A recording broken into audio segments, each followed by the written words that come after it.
팔괘에 대해서 얘기해 볼까요? 팔괘. 팔괘는 그렇게 먼저 구조로 생각하면 되죠. 획이 세 개가 중첩되어 있는 모양이니까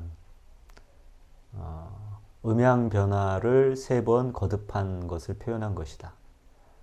이렇게 이해하면 되고, 그렇게 되면 2의 3승의 경우의 수가 나오니까 8가지 해서 팔괘가 이루어진다.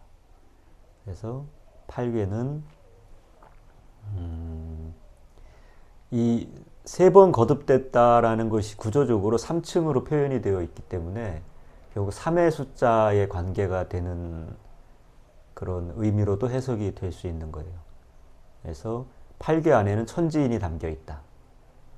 그래서 맨 상획의 자리, 그러니까 세 개의 자리 중에 상층의 자리는 천에 해당하고, 하층의 자리는 지에 해당하고, 가운데 자리는 인에 해당한다. 이걸 주역에서는 가운데 자리를 중요하게 여겨서 그것을 이제 중위라고 특별히 표현을 하는 거죠.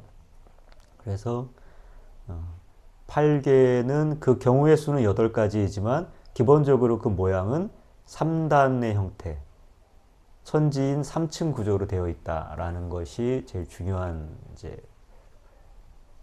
중요한 하나의 부분이 될 것이고, 그렇게 해서 만들어지는 각각의 경우의 수에 이름을 붙인 것이 건태이진, 손감, 간곤의 8개의 괴명을 갖게 되었다.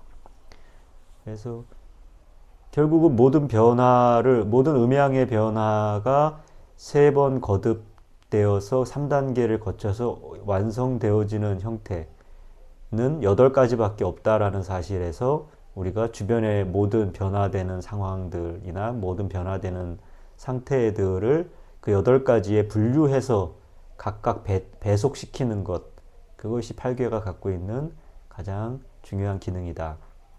그렇게 이해하면 됩니다. 그리고 팔괘에서 재밌는 점은 그거죠. 팔괘가 3단으로 형성이 되어 있기 때문에, 세 자리의 층으로 형성이 되어 있기 때문에 거기에 천지인을 안배를 시킬 수가 있고, 천지인을 안배를 시키면서 이 3단이 형성되어지는 과정이 아래에서부터 하나씩 위로 올라가기 때문에 방향성이 아래에서 위로 올라가는 방향, 그래서 땅에서 하늘로 올라가는 방향성이 하나 설정이 되고, 그리고 다시 하늘에서 땅으로 내려오는 것을 우리가 생각할 수 있어요. 천에서 지로 내려오는 거죠. 그리고 항상 그 중간에 인이라는 중의 단계가 있다라는 거죠. 그게 이제 팔괘의 특징이에요. 팔괘를 자유롭게 변환을 시킬 때 이것이 사용이 됩니다.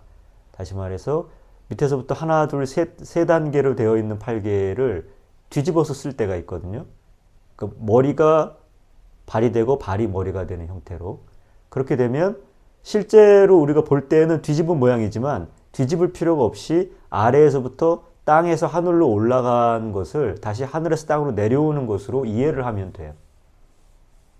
그렇게 이해하면 됩니다. 우리가 이것을 뭐 전도됐다고 해서 궤를 뒤집어서 쓰는데, 궤를 뒤집는 것은 그냥 우리가 시각적으로 이해하기 위해서인 것이고, 실제로는 밑에서 위로 올라가는 운동이 위에서 밑으로 내려오는 운동이라고 이해를 하면 되는 거죠. 그래서 그것을 이제 순역의 원리라고 하는데, 주역은 거슬러 올라가서 그 수를 헤아리는 것이다. 수를 거슬러서 역수해서 그것을 헤아려서 아는 것이다. 이런 이제 대목이 대사전에도 나오는데, 거슬러 올라간다라는 것이 그런 거예요. 수가 하나에서부터 10가지 있으면 하나에서부터 10가지 우리가 수를 세잖아요. 그걸 거스른다고 해요. 그 직관적으로 이해가 잘 되는 사람도 있고 안 되는 사람도 있는데, 어쨌든 일단은 그렇게 받아들이시면 돼요. 하나, 둘, 셋, 넷, 다섯, 여섯, 일곱, 여덟, 아홉, 열. 이것을 우리가 거스른다라고 표현합니다. 역에서는. 역뿐만이 아니라, 역에서 주로 많이 쓰지만 동양의 고전에서 쓸 때 다 거스른다라는 표현은 기본적으로 그걸 전제한 거예요. 하나에서부터 쌓아 올라간다. 땅에서부터 하늘로 올라간다가 거스른다예요. 그리고 순한다, 따른다 라는 거는 반대로 10, 9, 8, 7, 6, 5, 4, 3, 2, 1 이런 식으로 위에서 아래로 내려오는 거예요. 그게 궤에서는 위에 상궤에서 하궤로 내려가는 겁니다. 운동 방향이. 그것을 전도됐다라고 표현을 하는 것 뿐이에요. 그러니까 인간이 이렇게 시간의 순서에 따라서 사건을 이해하기 때문에 거스른다라는 것은 이렇게 시간의 방향을 따라서 간다라는 거예요. 과거에서 미래로 간다라는 개념을 우리가 거스른다라는 표현을 써요. 그게 이제 완성을 향해 가기 때문에 그런 건데, 그 반대로 미래에서부터 시간이 오는 거, 이게 순하는 거죠. 근데 이거는 미래에서부터 나에게로 오는 것인데, 이것이 그 관측자의 입장, 인간의 입장에서 보면 그게 오히려 하나, 둘, 셋, 넷, 다섯, 여섯이 되는 거예요. 저기 열이라는 숫자가 있고, 이 숫자가 이렇게 나한테 올 때 하나, 둘, 셋, 넷, 다섯, 여섯, 일곱, 여덟, 아홉, 열 이런 순서로 와서 내가 열과 만나잖아요. 그러면 이건 하늘에서 땅으로 내려오는 거예요. 반대로 내가 과거의 시간축을 향해서 서서 있으면 과거의 시간축으로부터 이렇게 나를 통과해서 지나가잖아요. 그러면 숫자가 거꾸로 느껴지겠지. 하나, 둘, 셋, 넷이 아니고 열, 아홉, 여덟, 일곱, 여섯, 다섯, 넷 이런 식이겠죠. 그러니까 그러면 내가 과거를 향해 서 있는 시간축에 의해서, 그러니까 시간의 흐름과 반대 방향으로 섰을 때만 나는 소위 말하면 순하다라는, 하늘에서 땅으로 내려온다라는 것을, 그 방향을 이제 알아차리게 되는 거죠. 이걸 잘 이해하시면 돼요. 그러니까 시간이라는 건 우리가 하나의 1차원 선형 구조 안에서 이해하기 때문에 마치 자의 눈금처럼, 자의 눈금이 0에서부터 쭉 이렇게 있어요. 그래서 0에서 1, 2, 3, 4, 5, 6, 7, 8, 9, 10까지가 하나의 선형의 그 눈금을 이루고 있다면 우리가 어디에 서 있냐 이에 따라서 내가 서 있는 방향의 좌표가 정해지지만 동시에 뭐가 중요하냐면 내가 어디를 보고 있느냐가 중요한 거거든요.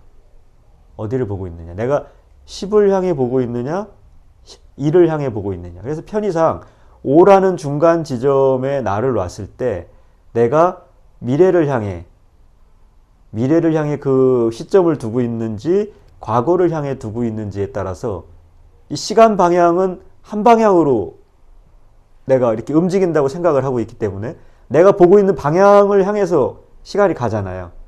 근데 시간이 이렇게 온다고, 오히려 반대의 효과를 낸다고. 내가 미래를 향해서 시점을 두고 있으면 시간이 나한테로 미래의 시간이 오기 때문에 점점점 수가 거슬러 가는 효과를 내죠.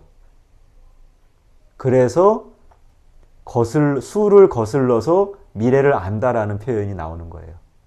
미래의 어느 시점을 알고자 미래를 향해 시점을 돌리는 순간 수는 역수로 하나부터 열까지의 흐름의 순서로 가는 거죠. 근데 반대로 내가 과거의 시점을 향해서 시점을 180도 돌려놓으면 시간의 흐름에 의해서 내가 수가 점점 큰 수에서 작은 수로, 다시 말해서 완성의 시점에서부터 태초의 발생의 시점을 향해서 수가 멀어집니다. 10, 9, 8, 7, 6, 5, 4 이런 식으로 멀어지는 거지. 미래의 수는 내 뒤에서 오지만 내가 보고 있는 수는 점점점 과거를 향해 가버리는 거예요.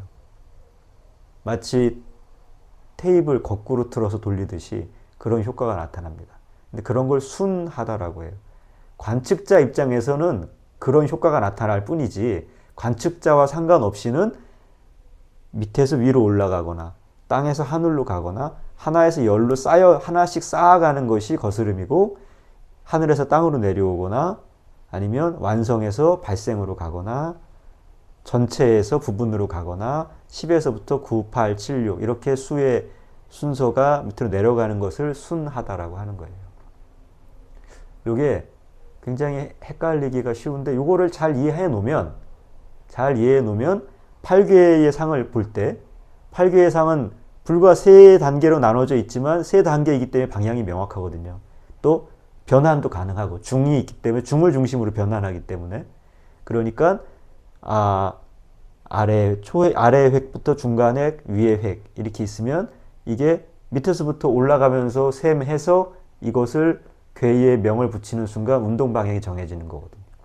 예를 들면 택괴라고 하면 택괴는 초획도 양획, 중획도 양획, 상획은 음획이잖아요. 그러면 양획 하나, 양획 둘, 그리고 마지막에 음획 이런 방식으로 진행하여 태가 형성이 된다라는 건데 이 태괴를 뒤집으면 손괴가 되죠. 손괴가 되는 것은 초획이 음획, 중획이 양획, 그 다음에 마지막 상획도 양획이라는 얘기인데 이렇게 뒤집었다라는 얘기는 뭐냐면 애초에 태괴에 해당되는 어떠한 상황이 발생했어요. 그것을 우리가 이해하는 방식은 우리가 소위 말하면 역수로 다시 말해서 이것이 이렇게 진행이 되었다라고 진행 방향의 관점에서 이해를 해서 이 상황은 태이다. 팔계증이 태에 해당한다. 라고 이해를 했는데 그것은 그 상황 시점이 종료가 됐거나 완성이 된 상황 그 시점에서 다시 그것을 재해석할 때 다시 거듭 이해하려고 할 때 그때는 손괴가 된다는 거예요. 뒤집어진다는 얘기죠. 왜냐하면 시간 방향이 바뀌니까 관측자를 중심으로 해서 그런 것이 있습니다. 그래서 하나부터 열이라는 수를 헤아리는 방식의 순역의 방식 그리고 그 중간에 관측자로서 인간이 개입할 때의 그 순역에 그 어떤 변환이 생기는 거죠. 여러 가지 변수들이 생기는 것. 그것들을 실제 상황에 대입해서 궤로 세 차례의 변화 과정을 거쳐서 비로소 현상으로 드러나는 어떠한 상황들의 8개의 경우의 수를 붙였을 때 그 진행의 상황에 따라서 이것을 이해했을 때랑 이 진행이 완성된 다음에 다시 이것을 그 발생 시점을 통해서 이해할 때는 그 뒤집어지는 방식들이 서로 뒤집어서 보게 되기 때문에 그 궤의 성격과 이름이 다 바뀐다. 이런 것들이 궤에서의 변화를 불러일으키는 것이다. 라는 겁니다. 네. 여기까지 한번 해볼까요?